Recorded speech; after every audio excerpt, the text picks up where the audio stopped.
I also got some calls from Europe. And the calls were so paternalistic.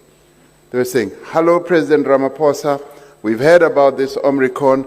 I am sorry to tell you that we are banning travel to Europe from South Africa and Southern Africa."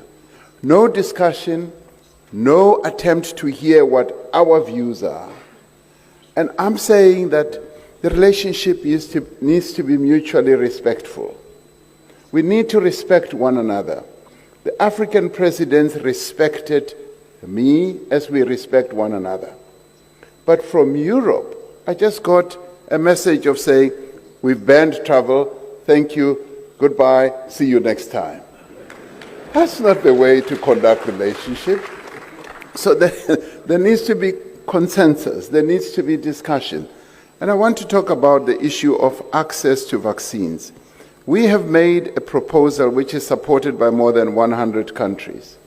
And what we have said is we want, and this comes back to what the youth were saying as well, they want to know whether they have a continent which will help to develop their skills, where they can thrive. But what do we want? We want to be able to make our own vaccines. And we will deal with the issue of reluctance for our Africans to take vaccines. But we want to make vaccines. We don't just want to fill and finish and package, which is what we are being offered.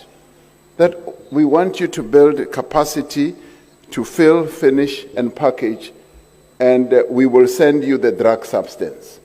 And we say, no, we want you to relax the intellectual property rights for a while so that we can make the drug substance, because we have the capability.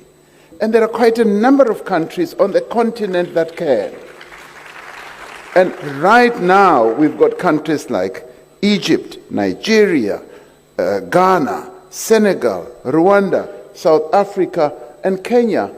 Easily, they have the capability, the manufacturing capability, and we are saying we want to be able, we want to go beyond just getting the substance from Europe or wherever, filling and distributing. We want to make the drug substance, because that is where the intellectual property resides.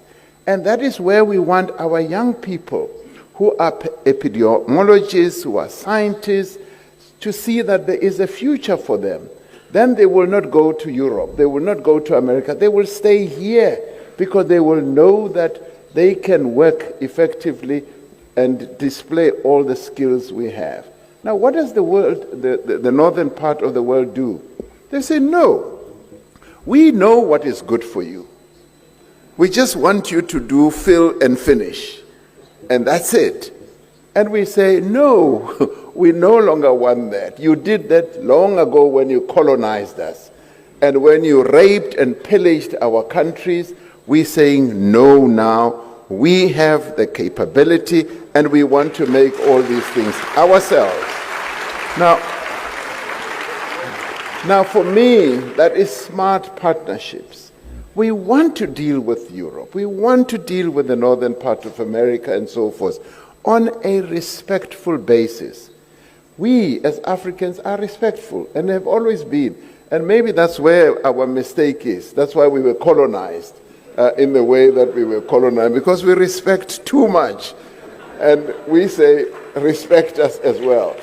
Now, coming to the question you raised, there are quite a number of issues that we have to embark upon for our recovery. Obviously, we have to improve our health systems. And I reject the notion that no, you can't really have the vaccines because you don't have good health systems. It is the COVID-19 that is enabling us, that is giving us the wherewithal to move forward to improve our health systems. So it cannot be conditional. We will improve our health systems as we are dealing with COVID, because every crisis in the end does yield its own benefits. And they say, right now, it's a crisis, and we are coming up with various methods of improving our health systems. The second one, obviously, is economic recovery, the integration of our continent. precisely what we are working on. And the other one, of course, is the whole process of industrializing and building a manufacturing base. And this is where the North looks down on us. They say, no, you don't have, the wherewithal and all that. And we say, we are building it. And the other one is infrastructure. The infrastructure build that you're seeing here in Senegal is phenomenal. This is a country on the move. And Africa is on the move. We are improving ourselves. So we want the world to recognize us, to recognize that. And the other issue is access to finance. Another injustice that happens is this. The northern part of the world, the rich countries, have been able to borrow trillions of dollars to deal with this pandemic. But they are borrowing at almost zero interest rates. When we borrow at high interest rates. In my own country, for instance, we've got a growing deficit because most of our revenue goes towards paying debt. And we are saying we want to borrow on really preferential, including at zero interest rates.